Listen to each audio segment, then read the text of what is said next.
Bonjour et bienvenue sur le podcast Jury Nova. Je suis Cynthia Anison-Lorbert, coach professionnel PNL certifié, fondatrice du cabinet de coaching et de l'organisme de formation Jury Nova, spécialiste de l'évolution professionnelle des acteurs du droit. Ce podcast est à destination des juristes talentueuses et talentueux qui veulent impacter le monde de l'entreprise positivement grâce au juridique, c'est-à-dire faire bouger les lignes. Je vous accompagne dans l'évolution de votre carrière juridique. En bonus, je vous montre comment trouver simplement de nouvelles opportunités professionnelles et comment implémenter une recherche d'emploi efficace. Chaque semaine, je vous délivre des tips et conseils carrière précis et applicables immédiatement pour valoriser votre carrière juridique et vos compétences, pour booster votre visibilité et surtout pour construire une carrière valorisante qui a du sens et un équilibre de vie sain grâce aux opportunités en entreprise. C'est parti! Cette semaine, j'ai le plaisir de poursuivre le nouveau format dans le podcast Jury Nova, les interviews et témoignages des professionnels du droit. Ils nous partagent avec plaisir et authenticité leur parcours et leur choix de carrière. Vous êtes nombreux et nombreux parmi les juristes talentueuses et les juristes talentueux à suivre le podcast Jury Nova et à avoir apprécié donc le premier interview de Delphine Bordier sur le thème de directrice juridique à LegalOps lors de l'épisode 42 du podcast Jury Nova. Le second interview de Marie Brunello, directrice juridique du groupe Xeliance depuis 2009, qui nous a partagé son expérience de juriste à directrice juridique lors de l'épisode 49 du podcast Jury Nova. Et le troisième interview de Géraldine Nallet, juriste bancaire depuis 15 années, nous a partagé son expérience de juriste et LegalOps lors de l'épisode 53 du podcast Jury Nova. J'espère donc que ces interviews et partages d'expériences vous apportent de l'inspiration pour votre propre évolution et vos propres choix de carrière. Si c'est le cas, je vous invite à laisser un commentaire et une note sur Apple Podcast. Cela m'aide à faire connaître le podcast Jury Nova et lui donner de la visibilité pour inspirer d'autres juristes également. Et j'ai le plaisir d'accueillir pour cette interview Nouria André, directrice juridique de Voltalia depuis 2017, qui nous partage son parcours et sa carrière sur la thématique suivante, de juriste à directrice juridique. Elle répond avec précision et clarté à ces 5 questions. Première question, pourquoi le droit? Deuxième question, pourquoi ce secteur d'activité? Troisième question, quel a été son parcours pour en arriver là en qualité de directrice juridique? Quatrième question, pour ceux qui sont intéressés, comment peut-on évoluer de juriste généraliste ou juriste expert à directrice juridique et la dimension managériale qui l'accompagne. Cinquième question, quel intérêt et valeur ajoutée d'avoir une direction juridique associée à la stratégie de l'entreprise? C'est parti, nous allons découvrir ensemble son parcours. Bonjour à tous, chers juristes talentueuses et juristes talentueux. Alors aujourd'hui, nous nous retrouvons pour une interview et j'ai l'honneur et le plaisir de recevoir Nouria André, directrice juridique de Voltalia depuis 2017 et membre du Cercle Montesquieu également. La thématique que nous allons voir ensemble aujourd'hui est la suivante, de juriste à directrice juridique. Nouria, je vous propose de vous présenter. Bonjour Cynthia. Bonjour Nouria. Voilà, je suis très contente de faire cet entretien avec vous et très honorée que vous m'ayez sollicité. Avec plaisir. Donc, effectivement, je suis directrice juridique de Voltalia, qui est une société de taille intermédiaire, plus de 1400 salariés. C'est une société familiale, mais également cotée en bourse. Et c'est une société qui produit de l'énergie, des sources renouvelables, solaire, éolienne, petit hydro aussi, la biomasse, de stockage, et qui a une activité également de construction et maintenance des centrales de production d'énergie, mais pour les comptes des clients tiers. Donc, j'ai commencé, comme vous l'aviez dit, en 2017. Arrivant chez Voltalia, on était 7 juristes en tout, sans lien entre nous, puisque les juristes étaient rattachés directement à des business lines, un petit peu répartis dans des différentes géographies du groupe. Et depuis, excusez-moi, on est actuellement à presque une trentaine de juristes. On a accompagné la croissance du groupe, de la société, certaines acquisitions externes, et puis il y a un fort développement en termes de chiffres d'affaires et d'activité. Si je vous donne un peu plus de détails, on a structuré la direction juridique en regroupant les juristes par compétences. Et donc, on a une équipe qui suit toutes les activités de développement et ce qu'on appelle les projets des IPP, Independent Power Producer. Donc, tout ce qui a à voir avec le développement des projets en propre de Voltalia pour la construction, pour arriver à avoir des centrales qui vendent de l'électricité, qui est la source des revenus au cœur des Voltalia. On a une équipe qui est dédiée plutôt au support juridique, aux activités de construction et d'exploitation et maintenance de ces centrales, que ce soit nos centrales propres, qui ont des terrains propres dans nos actifs, dans notre bilan, ou que ce soit des centrales qui ont construit pour le compte des clients tiers. On a des juristes corporate, un département corporate qui est en lien avec tous les juristes des différents pays qui font aussi du droit des sociétés. Et on avait jusqu'à récemment aussi, au sein de la direction juridique, un pôle des juristes conformité, mais au vu de la croissance de la société, de la complexité des affaires, la direction conformité s'est scindée de la direction juridique. Et actuellement, je garde la responsabilité de diriger les juristes. Comme je disais, une trentaine répartis dans le monde, dans les différentes géographies, Amérique latine, Afrique, Europe, évidemment.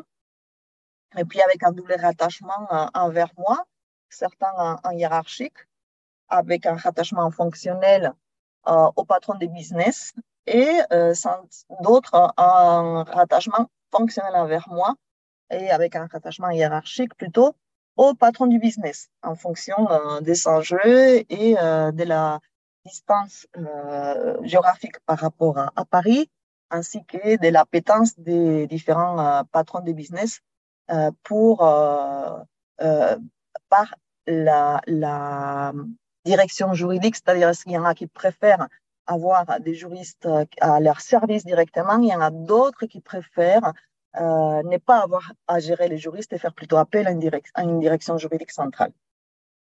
Voilà, je ne sais pas si ça vous convient en termes de présentation pour commencer, Cynthia. Oui, très bien. Merci, Nouria. C'est très précis. L'activité a été structurée, donc si j'ai bien compris, depuis 2017 par vous-même. Vous étiez 7 au départ et maintenant vous êtes 30, hein, si j'ai bien compris. Il y a une certaine flexibilité dans l'organisation puisqu'il y a du rattachement fonctionnel à vous ou au directeur de business et des rattachements hiérarchiques à vous-même ou alors au directeur de business en fonction de leur appétence pour le droit. Et vous avez donc récemment, si j'ai bien compris, scindé la direction compliance de votre direction juridique en raison des enjeux et de la croissance, hein, je pense, de votre groupe, de votre entreprise. Tout à fait, c'est tout à fait ça. D'accord, merci pour cette présentation très précise parce que ça permet justement de voir comment grandit une direction juridique, comment on la structure et où vous en êtes depuis de 6 ans maintenant en poste. Vous avez donc construit et fait grandir cette direction juridique. Donc, merci à vous pour votre partage de cette vision de votre entreprise et dans le monde des énergies renouvelables. C'est toujours très intéressant et très porteur de nos jours. Tout à fait. Merci Nouria. Donc, je vous propose de poursuivre. Donc, le thème de ce podcast est de juriste à directrice juridique. Et Nouria va répondre à 5 questions que l'on a définies ensemble. Donc, je vais déjà vous présenter ces questions et puis ensuite, Nouria va nous expliquer et nous répondre et nous apporter des éléments de solution et des exemples de par son parcours. Donc, premièrement, nous allons nous intéresser à pourquoi le droit. Ensuite, pourquoi ce secteur d'activité des énergies renouvelables. Troisièmement, quel a été votre parcours, Nouria, pour en arriver là en qualité de directrice juridique? Quatrièmement, pour ceux qui sont intéressés, donc les juristes talentueuses et les juristes talentueux qui nous écoutent, comment peut-on évoluer de juriste expert à directrice juridique et acquérir cette dimension managériale qui accompagne la fonction de directrice juridique, puisque la fonction managériale est inhérente à la fonction de directrice juridique. Et cinquièmement, quel intérêt et quelle est la valeur ajoutée d'avoir une direction juridique associée à la stratégie de l'entreprise. Et quand je dis associée, c'est-à-dire associée en amont, hein, bien entendu, des business. Voilà, est-ce que Nouria, ça vous convient? Bah, tout à fait, Tout à c'est très fait. bien. Alors, on va commencer tout de suite. Donc, pourquoi le droit, Nouria? Alors, c'est une très bonne question. Pourquoi les droits? Alors, je pense que ce qui m'a fait aller vers les droits, c'est ma personnalité à la base. Je suis plutôt rationnelle, hein, quelqu'un de cartésien.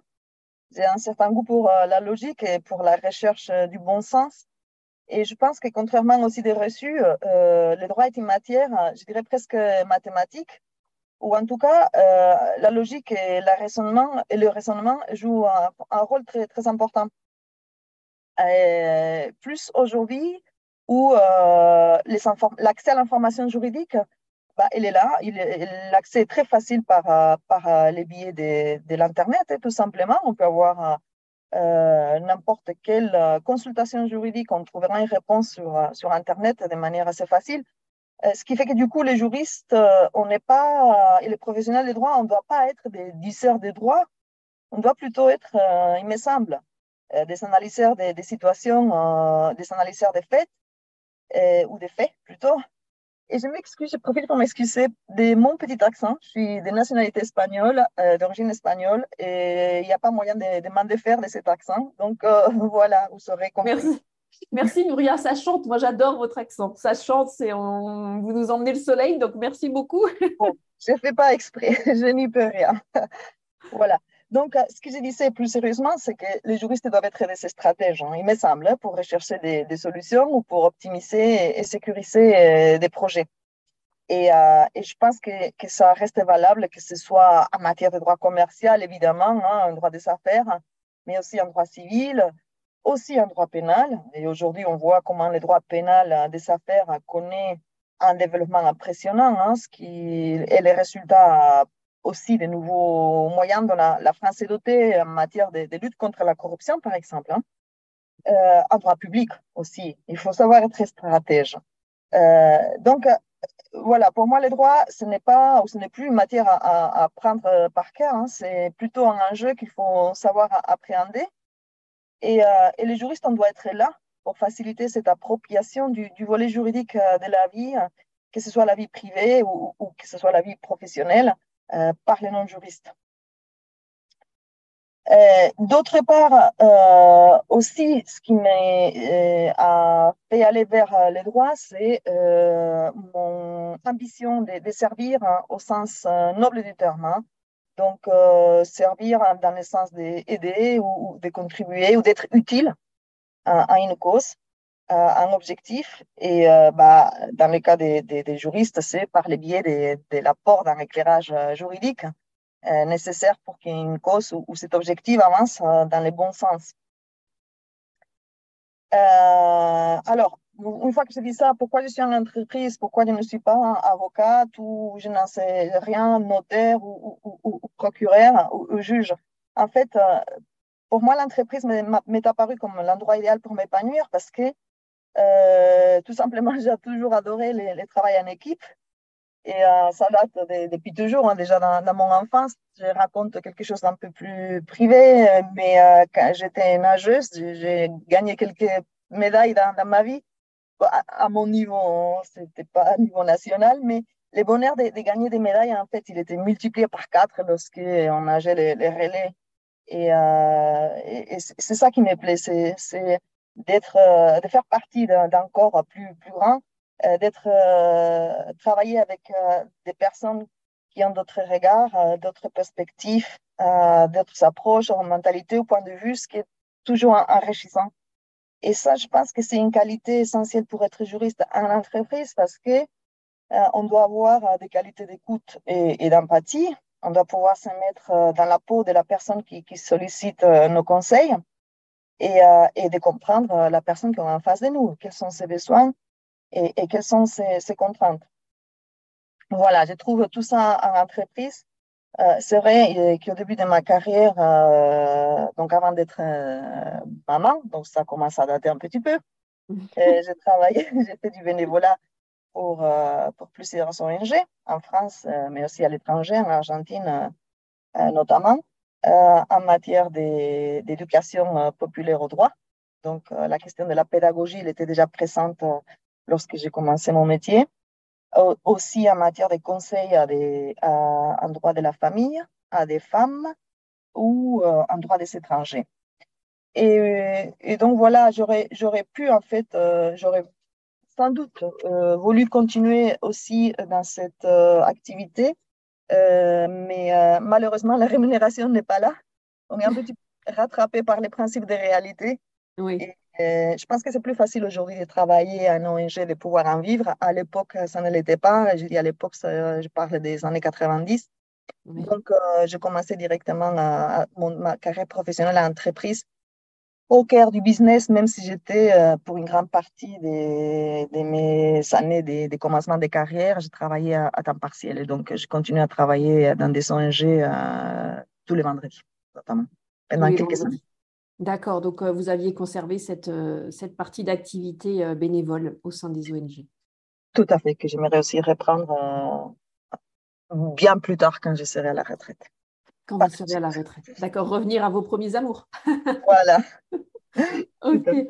d'accord. Donc on retient que le droit pour vous permet d'être stratège en entreprise, hein. C'est ce Mhm. que j'ai retenu et que de par votre esprit cartésien et logique et mathématique, hein, donc ça vous apporte énormément aussi pour analyser les situations, faire preuve d'écoute et d'empathie pour bien cerner les enjeux et donc apporter des solutions qui répondent au plus près aux besoins de vos, de vos, Interlocuteur. de vos interlocuteurs dans les business, hein, dans les Tout différents à fait, business. tout à fait. D'accord. Et pourquoi ce secteur d'activité, Nouria? Alors, les services à l'environnement, l'eau, les énergies ont toujours été mon domaine de prédilection. Et dans ce type de société où j'ai travaillé et je travaille toujours, un projet, ce n'est pas un concept ou ce n'est pas le produit d'une activité purement intellectuelle. C'est aussi une station d'épuration de UC ou d'eau potable. C'est une centrale de production d'énergie renouvelable. C'est des chantiers qui contribuent à la protection de l'environnement au sens large et au développement durable. Et puis, la dernière société qui m'emploie, hein, on parle de Voltalia, c'est une entreprise à mission, au sens juridique du terme. Alors, qu'est-ce que ça veut dire? Ça veut dire qu'elle affiche des engagements. C'est des engagements qui sont contraignants et qui sont auditables hein, en matière d'accès à une énergie décarbonée, en matière de développement des territoires, là où nos projets sont implantés, que ce soit en Afrique, en Amérique latine, et en matière de préservation des ressources de la planète. Et franchement, c'est un motif de fierté pour moi de dire que je travaille dans un tel secteur. Et aussi, en tant qu'ancienne directrice de la conformité de cette société, je pense qu'avec l'équipe conformité, on a vraiment contribué à cette mission. Par exemple, hein, je vais vous donner un exemple. On faisait une sélection très exhaustive des fournisseurs et des prestataires de services en vérifiant et en validant que ceux qui pouvaient prouver le respect des droits humains ou le respect de l'environnement. Donc, avec des engagements en termes des droits des syndicats, respect des horaires de travail en matière des régés polluants, par exemple. Et cette sélection faite sur la base de ces grilles, ces critères, pas que Voltalia, évidemment, mais plus on est des sociétés nombreuses à suivre ces critères de sélection, plus on pousse justement aux sociétés, que ce soit en France ou ailleurs, à monter leurs standards en termes de respect des droits humains et de la hygiène aussi, sécurité de ses salariés ou du respect des droits de l'environnement. Et donc, quelque part, on contribue à ces objectifs que je pense qu'ils sont plutôt louables.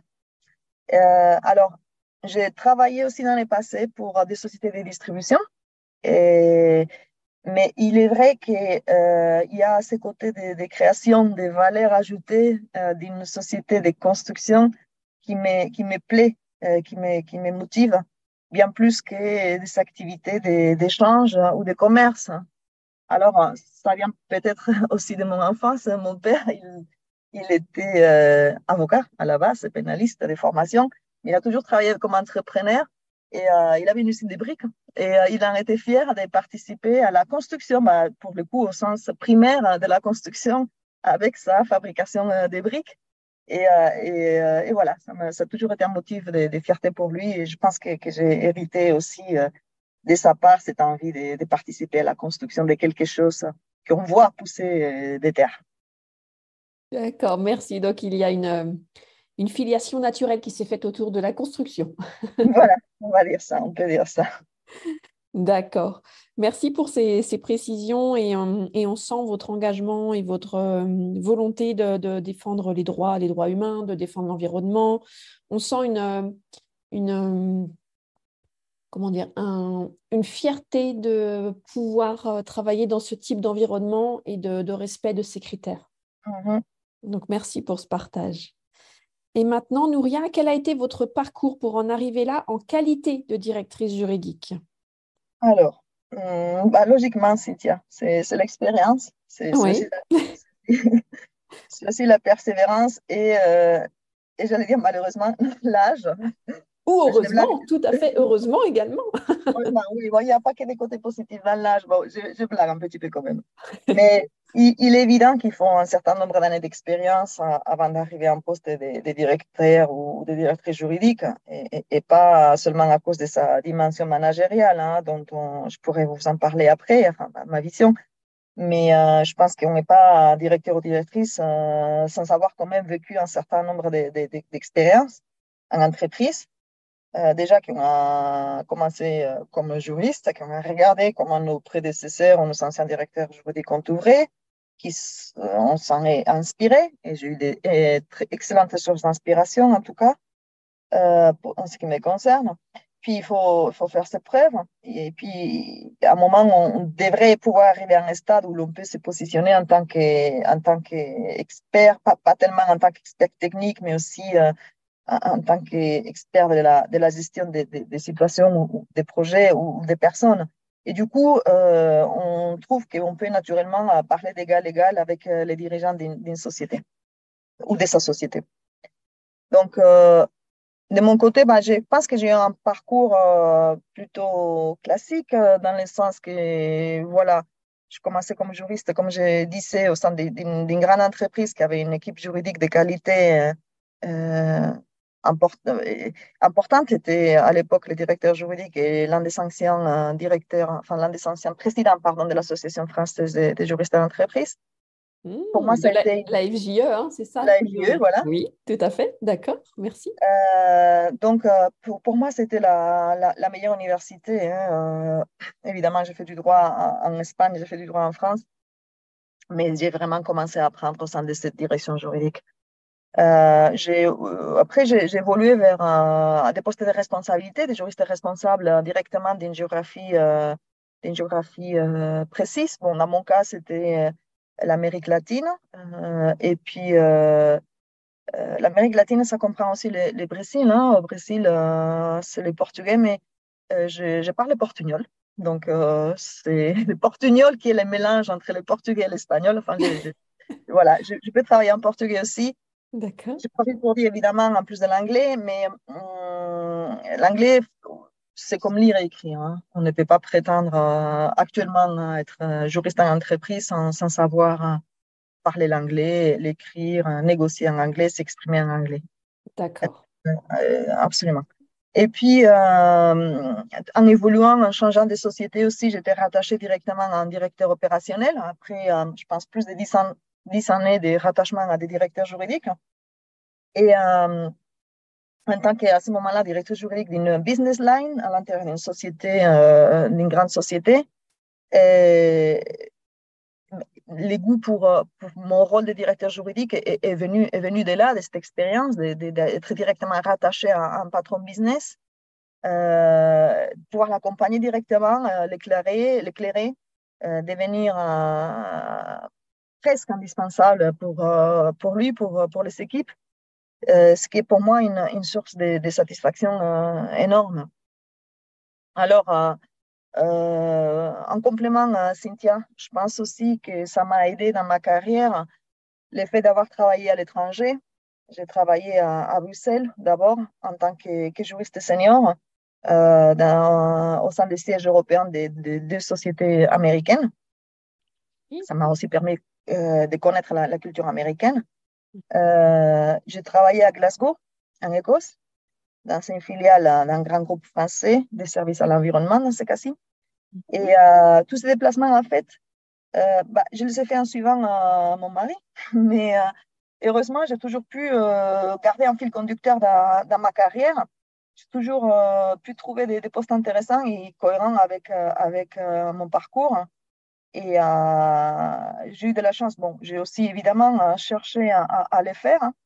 En tout cas, ce que je veux dire aussi, c'est que l'expérience internationale est un grand atout et que je vous la recommande vivement si de plus, encore plus, on n'a pas pu étudier à l'étranger. Oui. Et oui, donc en fait, Cynthia, pour conclure, je pense que pour devenir directeur juridique, il faut avoir fait ses preuves, il faut le faire en continu, ça nécessite avant tout du temps et de l'expérience. Bon, après, il y a toujours les précoces, mais cela n'a pas été mon cas. D'accord. Donc, ce que je retiens de ce partage, c'est qu'il y a une dimension fortement internationale à votre parcours, hein, qui vous a marqué dès le départ, en fait, avec cette découverte de la culture américaine. Vous avez également pu avoir des mentors et des personnes inspirantes en tant que directeur juridique dont vous avez pu vous inspirer par la suite, qui vous Absolument. ont apporté et donné un cadre pour évoluer, pour grandir, quand vous nous dites notamment que c'était la meilleure université pour vous. Donc, c'est quelque chose qui est très présent et je pense que c'est vraiment ce qui fait la richesse d'un parcours également. Quand on a des accidents de parcours, je dirais, avec des personnes qui ne sont pas mentors, ça peut être difficile à vivre également pour des juristes. Et donc, quand on choisit bien ces environnements professionnels avec des personnes leaders, des directeurs juridiques qui ont déjà de l'expérience elles-mêmes, ces personnes peuvent apporter énormément aux jeunes juristes et donc construire les bases chez ce jeune juriste d'un futur ou d'une future directeur ou directrice juridique. Mm-hmm. Donc, merci. C'est ce que vous faites, vous, dans votre quotidien, d'ailleurs, puisque vous êtes maintenant directrice juridique. Donc, vous inspirez fortement vos équipes, j'imagine, au quotidien. Je l'espère, en tout cas. D'accord. Merci pour ces précisions et ce partage. Donc, on va poursuivre. Alors, pour ceux qui sont intéressés, les juristes talentueuses et talentueux qui nous écoutent, comment peut-on évoluer de juriste expert à directrice juridique et intégrer cette dimension managériale qui l'accompagne? Alors, question complexe et facile à la fois. Oui. Alors, je vais décliner en plusieurs volets, Cynthia, si vous voulez. Moi, je pense que tout Oui. d'abord, Oui. le directeur juridique ou la directrice juridique doit être au cœur de l'entreprise et du business. Donc, par là, je veux dire qu'il doit ou elle doit connaître son entreprise en profondeur, de l'intérieur, mais aussi de l'extérieur. C'est-à-dire que non seulement elle doit connaître non seulement sa réalité, ses défis, que ce soit techniques, financiers, commerciaux, humains, ou quelles sont ses opportunités ou quelle est son ambition, mais aussi, autant que possible, on doit connaître et comprendre les enjeux de toutes les parties prenantes. Alors, les stakeholders, on dit en bon français. Oui. Mhm. C'est les clients, c'est les fournisseurs, c'est les banquiers, les actionnaires, les salariés, les populations impactées par les activités, par exemple. Donc, cela nécessite une immersion en profondeur dans les entrailles de l'entreprise, je dirais. Et je suis consciente que pas tous les dirigeants sont facilement prêts à donner cette immersion à ces à ces directeurs juridiques pour des raisons qui parfois m'échappent. Hein. Est-ce que c'est à cause des préjugés ou d'imperdifus de se voir interdire certaines actions par ces conseils juridiques ou parce qu'ils pensent que c'est une perte de temps?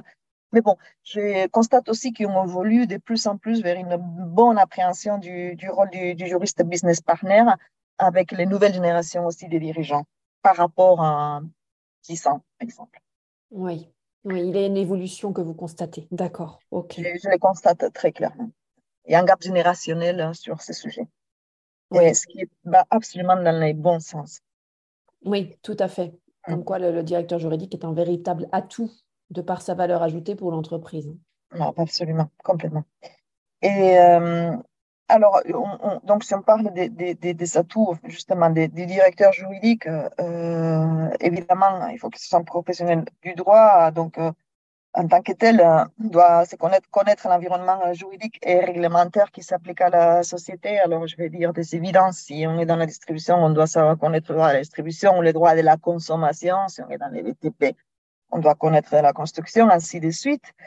Euh, D'autant plus dans des sociétés, enfin, dans des métiers ou des activités fortement réglementées, comme c'est le cas des énergies. Oui, Évidemment, on n'a pas besoin, encore une fois, de connaître la loi par les menus détails, mais par contre, d'être connaisseur de l'environnement législatif enfin, autour duquel la société doit se développer, oui, c'est indispensable. oui, Avoir après une formation MBA, c'est l'idéal. oui. Pour être, parce que qui dit directeur juridique dit directeur, et donc une formation en administration du business est intéressante. En tout cas, il faut aussi avoir une certaine appétence et connaissance des enjeux financiers. Il faut savoir mesurer l'apport de sa direction juridique, y compris en termes économiques ou financiers, à sa société. À sa société. Donc, pouvoir véhiculer des indicateurs de performance financiers, notamment pour démontrer l'apport financier de la direction, c'est bien cela que vous voulez dire? C'est exactement ce que je voulais dire, vous l'avez très bien exprimé. La direction juridique égale centre des coûts, Oui. non. Ça, c'était peut-être Ce il qui y a, fait partie des préjugés en général. voilà, c'est peut-être vrai il y a un certain nombre d'années, encore une fois, mais ce ne l'est de moins en moins. Donc, pour moi, la Oui. direction juridique doit pouvoir aussi être en mesure de montrer en quoi son apport va contribuer au succès économique de la société. De la société, oui. Et c'est vrai que parfois, c'est difficile de mesurer ce qui n'arrive pas. C'est-à-dire quand on évite un contentieux, quand on évite une perte, c'est difficile de mettre ça en avant, puisque par Oui. définition, ça n'existe pas. Mais c'est l'un des moyens ou l'une des modalités de contribution de la direction juridique quand on est associé à des projets ou à des contrats bien en amont. C'est justement de bien paver les chemins pour éviter des contentieux futurs et donc des sources de pertes pour la société.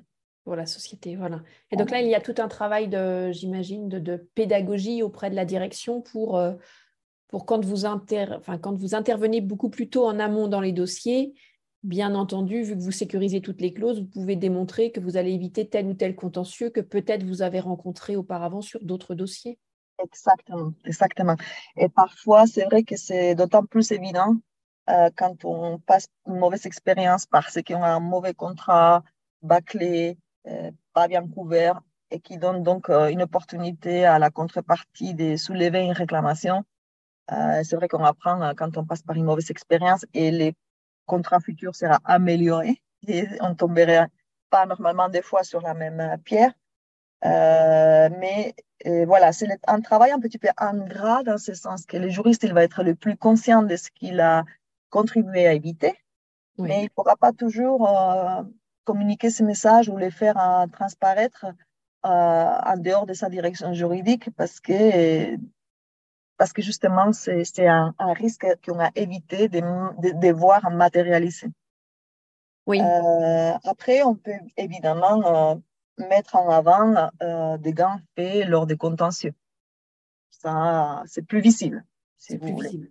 Oui, Voilà, il y a plusieurs degrés de visibilité de la contribution d'une bonne direction juridique. oui, voilà. Mais en tout cas, il y a cette nécessité de pouvoir quantifier, de pouvoir montrer, Oui, ce qui sert aussi à négocier, par exemple, l'embauche de plus de juristes. oui, négocier les budgets, hein, c'est ça. Les Voilà, budgets voilà, pour recruter, les budgets pour digitaliser, j'imagine voilà, également. exactement, exactement. Oui, d'accord. OK.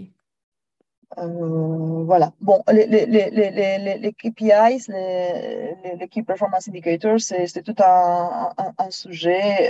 Il y a beaucoup de ratios qui peuvent être utilisés en entreprise, comme par exemple le pourcentage des coûts en avocat externe par rapport à l'équipe juridique interne et voir dans quelle mesure on peut évoluer dans les bons sens, c'est-à-dire sachant qu'un avocat est bien plus cher qu'un juriste en interne, comment on peut optimiser le service juridique en internalisant. Voilà, c'est toute une série de critères économiques, on va dire, qu'il faudrait savoir manier pour faire évoluer sa direction. Sa direction, oui, d'accord. Donc, en internalisant les compétences acquises auprès des avocats au fur et à mesure des dossiers traités avec eux, pour que les juristes montent en compétences, hein, c'est ça? Tout à fait. Tout à fait. D'accord. OK. Voilà. C'est un chantier qui ne se termine jamais, qui est en construction permanente. Voilà. C'est ce qui fait l'intérêt du poste. Oui, exactement, parce que sinon, pouf, ça serait fait et on passerait à faire autre chose. Oui, pas? tout à fait. D'accord. Donc, voilà, on continue, si vous voulez, avec les volets, enfin, ou en tout cas les aspects qu'un directeur juridique doit avoir en tête ou doit exercer au son quotidien. Oui, Dans son donc quotidien, je pense. les Oui, soft skills, hein, je crois, maintenant, voilà, vous voulez exactement. aborder, hein, le Voilà, sujet qui intéresse tous les directeurs juridiques en voilà. général. Oui, et en fait, je pense que sincèrement, c'est le facteur déterminant d'une promotion vers un poste de directeur juridique. Hein. Oui, On va pas se tromper. oui. C'est ce qui fait la C'est différence, hein, entre plusieurs candidats, hein. Oui, tout à fait. En fait, c'est les attitudes personnelles, comportementales qui sont déterminantes. Hein. Il y a évidemment un besoin de trouver d'avoir des capacités d'écoute, hein, on l'a déjà dit, de comprendre les besoins de ses interlocuteurs.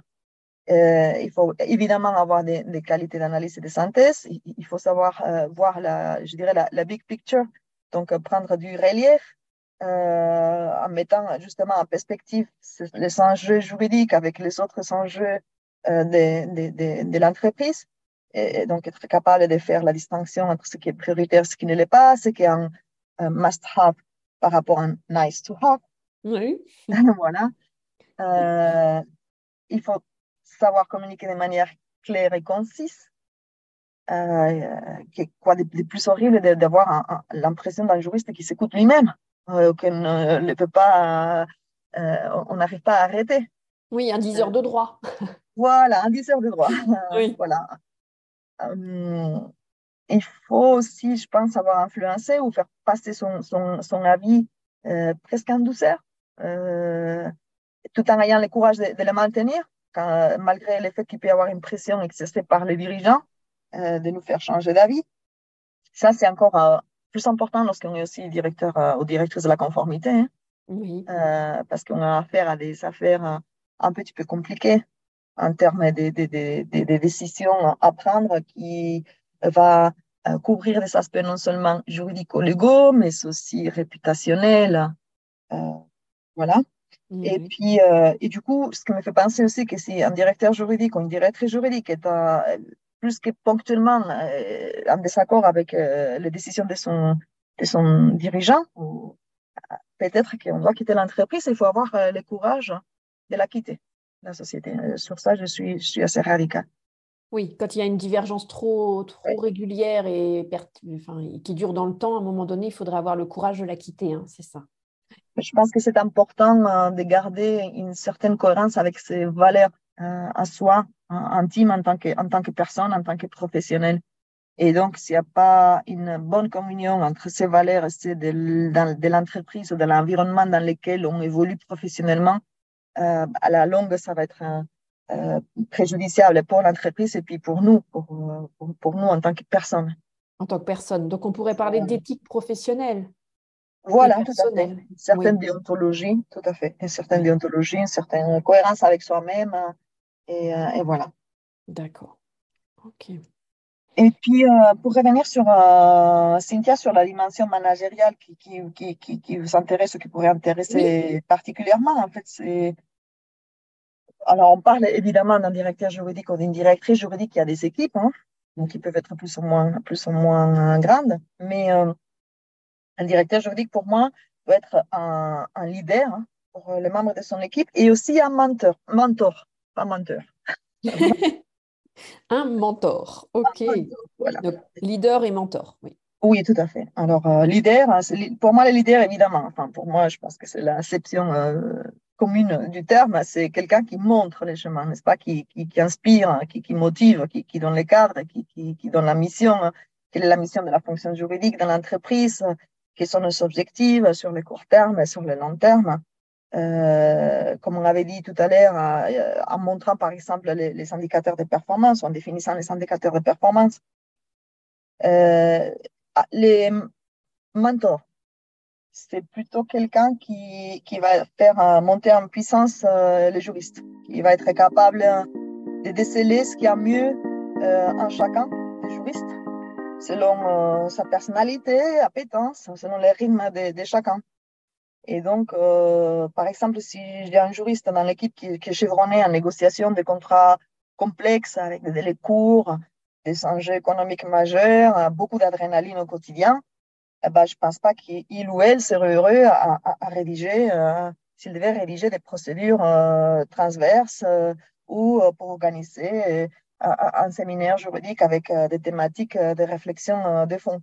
Donc, en fait, pour moi, ça, c'est fondamental. C'est que le directeur juridique doit savoir reconnaître, tenter de reconnaître l'apport potentiel de chacun des juristes et de les faire ressortir. Du coup, aussi, ça peut résulter, en fait, chacun va se sentir important de manière individuelle et puis tous ensemble, ils vont se sentir meilleurs finalement, en apportant chacun sa contribution à l'édifice de l'équipe juridique, hein, parce qu'on est une équipe. On n'est pas des individualités, on ne devrait pas être des individualités, on devrait être une équipe.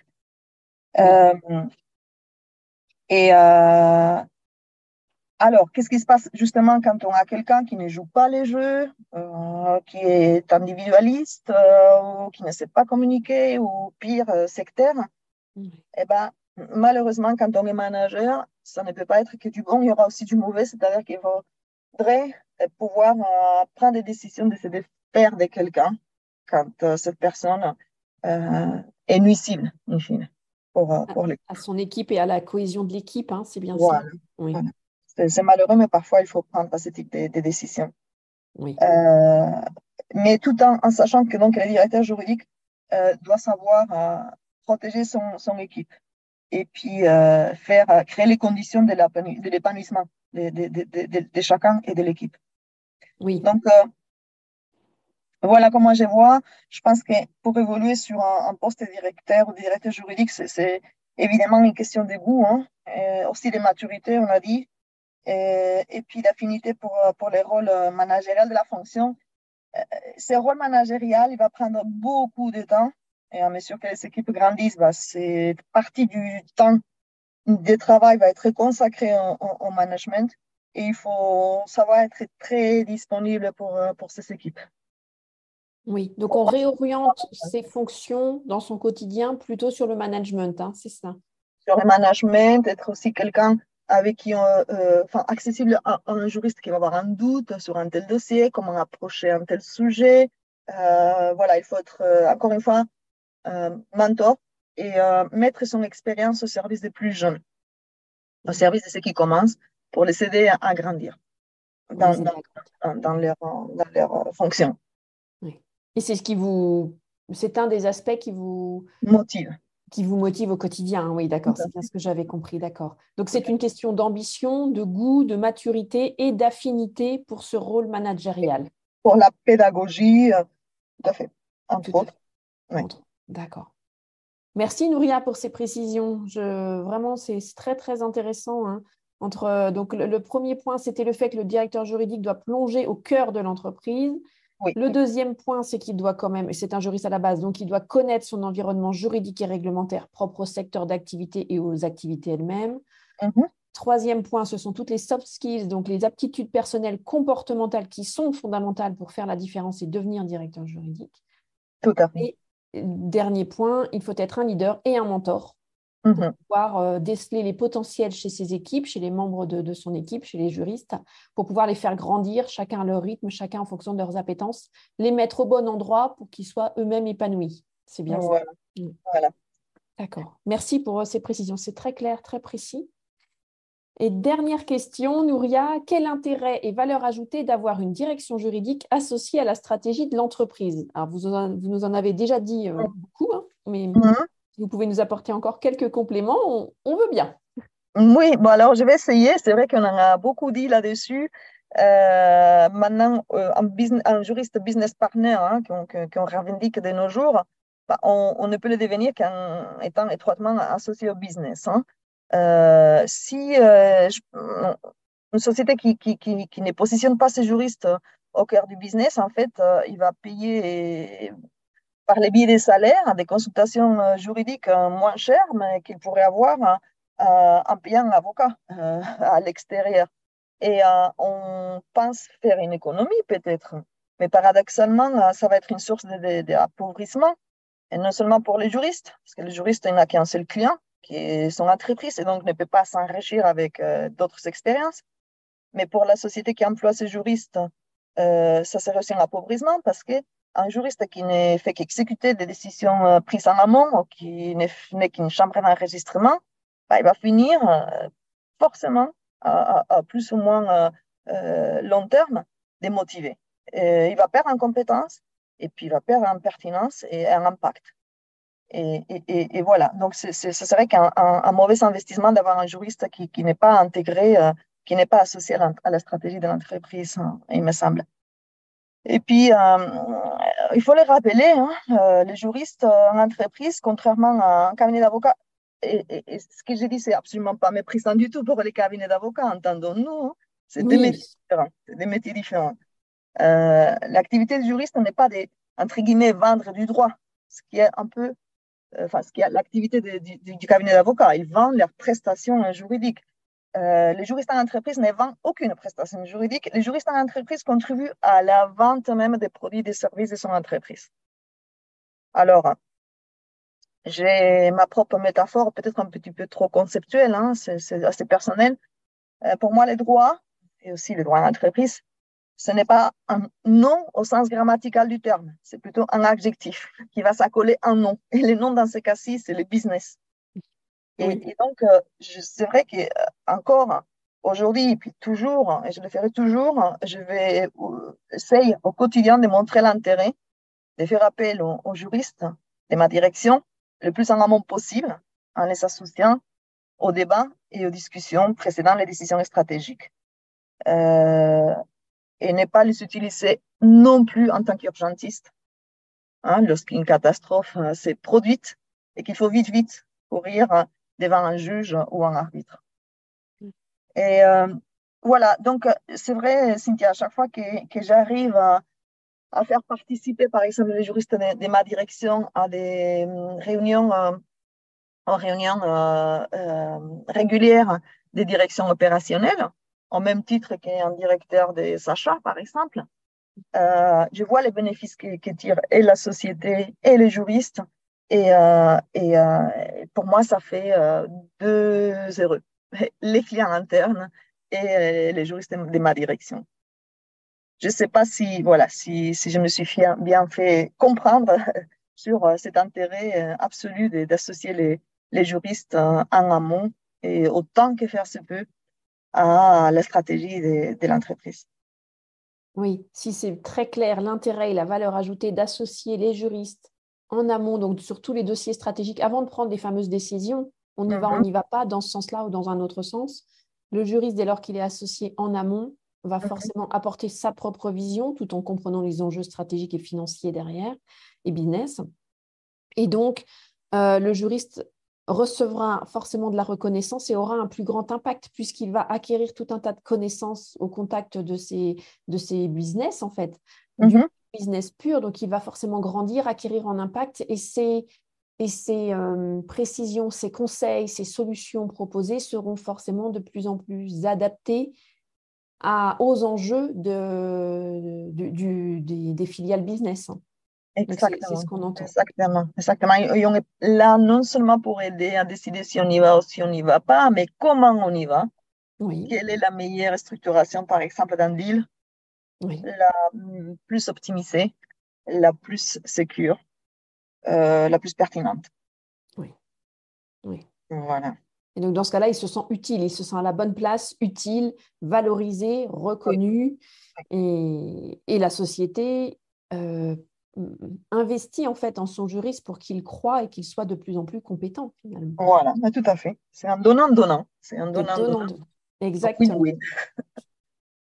Eh bien, merci Nouria pour tous ces éléments et ce partage d'expériences très riche, puisque c'est très agréable pour nous d'avoir ce partage d'un parcours large, d'un parcours riche au niveau international notamment, avec des constructions d'équipes régulièrement, donc des recrutements, des structurations de services, des restructurations également parfois de services que vous venez de faire avec la scission entre direction juridique et direction compliance que l'on commence à voir apparaître.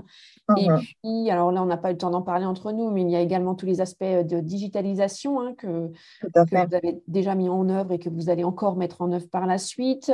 Et puis, différents aspects en termes de management, organiser des séminaires juridiques, faire en sorte que vous assistiez vous-même à d'autres séminaires de l'entreprise, etc., pour être intégré au cœur de l'activité également.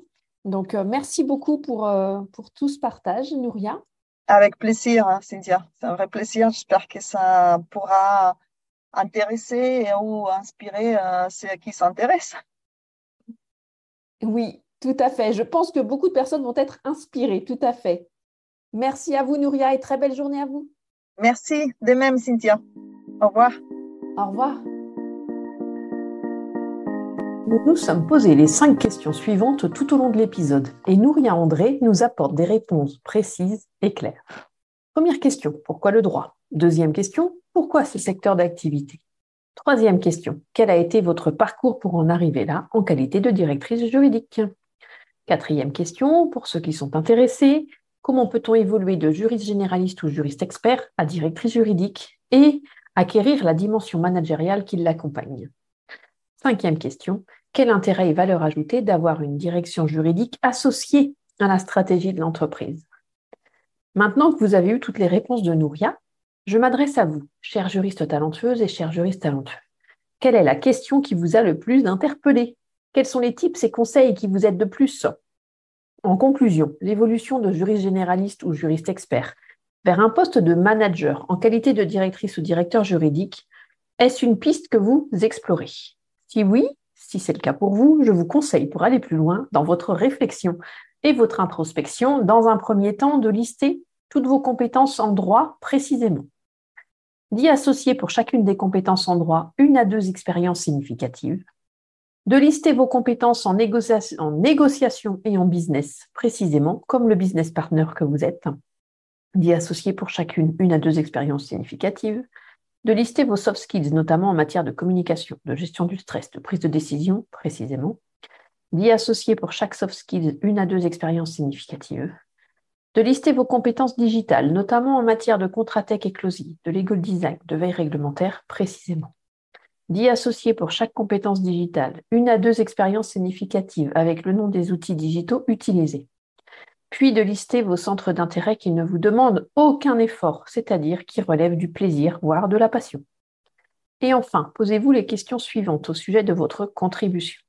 Qu'aimez-vous conseiller, proposer, expliquer? Comment appréciez-vous de contribuer à ce jour, dans votre travail au quotidien? Avec quels interlocuteurs? Au sein de votre équipe? Au sein de la direction générale?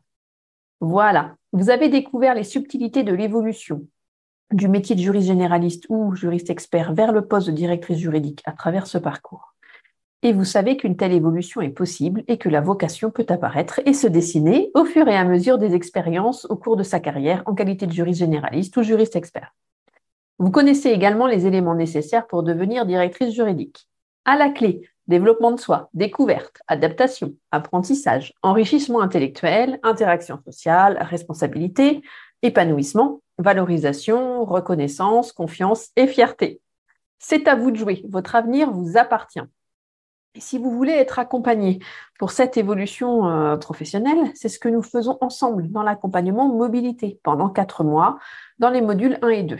Nous consacrons 1 mois à définir votre projet professionnel afin d'identifier vos 5 types de compétences, vos atouts, vos forces, vos potentiels et vos valeurs pour construire un cahier des charges précis et viable. Ce cahier des charges contient les conditions à remplir en termes de périmètre du poste, positionnement et rattachement hiérarchique et fonctionnel de la direction juridique, mission et besoins en formation le cas échéant, zone géographique d'intervention, responsabilité, management et structure de l'équipe juridique, niveau de salaire, avantages et autres éléments de rémunération à négocier, et l'environnement également, c'est-à-dire la distance de votre domicile, les conditions de télétravail éventuellement, les déplacements, la localisation de vos équipes.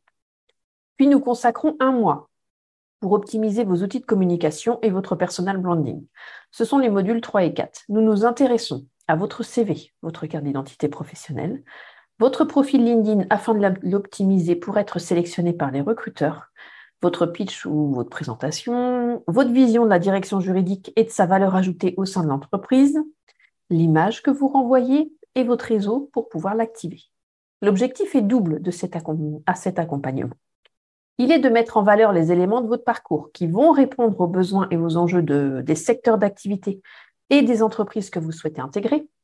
Il est de vous préparer aux entretiens afin de présenter votre parcours et de présenter votre vision de la direction juridique et de la valeur ajoutée du juriste au sein d'une entreprise par la maîtrise de vos arguments, la maîtrise de votre histoire, la maîtrise de votre parcours, la maîtrise de vos réalisations professionnelles, la maîtrise de vos réussites et la maîtrise de vos résiliences. Voilà ce que nous pouvons aborder ensemble en toute confidentialité et dans le cadre d'une bulle de bienveillance pendant l'accompagnement mobilité. Enfin, 2 tests de personnalité psychométrique vous sont proposés au module 1 et 2. Ce sont des tests complémentaires qui portent à la fois sur votre personnalité, vos valeurs, vos sources de motivation, vos environnements professionnels, vos comportements en milieu professionnel, votre communication et votre leadership. Si vous êtes intéressé par l'accompagnement individuel mobilité ou par un autre accompagnement individuel, il reste une place en juin, une place en juillet et une place en août, puis 4 places sont ouvertes en septembre pour préparer votre rentrée. En juin, nous commençons le lundi 5 juin. Une place est disponible. En juillet, nous commençons le lundi 17 juillet. Une seule place est disponible. En août, nous commençons le lundi 7 août. Une seule place est disponible. Et en septembre, nous commençons le lundi 4 septembre. Il y a 4 places disponibles. Le process est simple. Vous pouvez prendre rendez-vous sur mon site www.jurinova.fr, donc jurinova.fr, directement dans mon agenda qui est accessible sur mon site, pour l'entretien exploratoire avec moi-même qui est gratuit et confidentiel. J'espère que cet épisode vous a plu. Je vous invite à lire l'article de blog associé à cet épisode sur le site www.jurinova.fr. Jurinova, c'est Jurinova. Je vous offre également un cadeau de bienvenue, la roadmap dédiée à la réussite de votre négociation salariale. Vous y trouverez les 6 étapes à respecter et les 4 erreurs à ne surtout pas faire. Pour obtenir votre roadmap gratuite dédiée à votre négociation salariale, c'est très simple. Rendez-vous sur mon site www.jurinova.fr sur la page accueil et téléchargez-la, c'est gratuit. J'espère que cela vous aidera. Je vous invite également à vous abonner à la newsletter hebdomadaire des Jurinova. Mon objectif, que vous bénéficiez d'une pause le mercredi dans votre quotidien surchargé. Je vous partage des conseils carrière, les expériences de mes clientes et clients, des astuces, des livres inspirants, des podcasts passionnants et autres inspirations à travers des emails privés. Vous profiterez également de contenus inédits. Pour vous abonner, c'est toujours très simple. Rendez-vous sur mon site jurinova.fr ou sur la page d'accueil. Je suis votre hôte, Cynthia Anison-Lorbert. Cela fait plus de 15 ans que j'exerce le droit. Fondatrice du cabinet Jurinova, dédié à la stratégie de carrière des juristes, je suis comme vous une ancienne responsable juridique en fusion et acquisition. J'ai exercé pendant 15 années dans un groupe financier international. Et je suis encore responsable juridique au sein du cabinet de consulting et coaching Jurinova que j'ai fondé, qui est aussi un organisme de formation certifié Calliope et éligible au CPF, pour votre plus grand bonheur. C'est-à-dire vous permettre de bénéficier de mes accompagnements via le financement de votre CPF. Que ce soit le bilan de compétences, l'accompagnement à la mobilité, l'accompagnement à la prise de poste, le développement professionnel sur la gestion de votre temps, la gestion de vos émotions, votre assertivité et votre leadership, ou la gestion de situations complexes, voire conflictuelles. Je suis également coach professionnel certifié, spécialisé dans les transitions professionnelles des juristes. Et j'interviens également très régulièrement à la FJE pour animer des ateliers carrière à destination des juristes. Autant vous dire que le sujet de la carrière des juristes est une passion pour moi. J'ai donc décidé d'en faire mon métier tout en continuant à l'exercer à travers ma société et mon organisme de formation soumis au Code du travail. Voilà, c'est la fin de ce nouvel épisode de Jurinova. Un grand merci à vous d'avoir écouté l'épisode jusqu'ici. J'espère que le format vous a plu. Si oui, dites-le moi avec 5 étoiles, même un petit commentaire sur Apple Podcast. Cela ne vous prendra que quelques instants. 1000 merci. C'est vraiment précieux pour moi. Cela m'aide à faire connaître le podcast Jury Nova. Si les commentaires, ce n'est pas votre truc, ce n'est pas grave. Il y a d'autres moyens de m'aider. Vous pouvez tout simplement en parler autour de vous avec 2 ou 3 amis ou 2 ou 3 collègues et puis diffusez-leur le podcast. Moi, ça m'aide énormément et qui sait, cela les aidera aussi peut-être. Quoi qu'il en soit, un grand merci pour votre temps. N'hésitez pas à m'indiquer aussi les sujets qui vous intéressent si vous avez envie que j'aborde certaines thématiques au micro du podcast. Écrivez-moi sur LinkedIn, Cynthia Anison-Lorbert ou Instagram, Jury Nova, en messagerie privée. Nous nous retrouvons la semaine prochaine pour le podcast 55 avec un interview sur le sujet suivant, de juriste à consultante en communication digitale, une reconversion professionnelle. Et j'accueillerai avec plaisir Manon Morales, ex-juriste et consultante en communication digitale, fondatrice de Make My Words. Elle nous partage son parcours et sa reconversion professionnelle.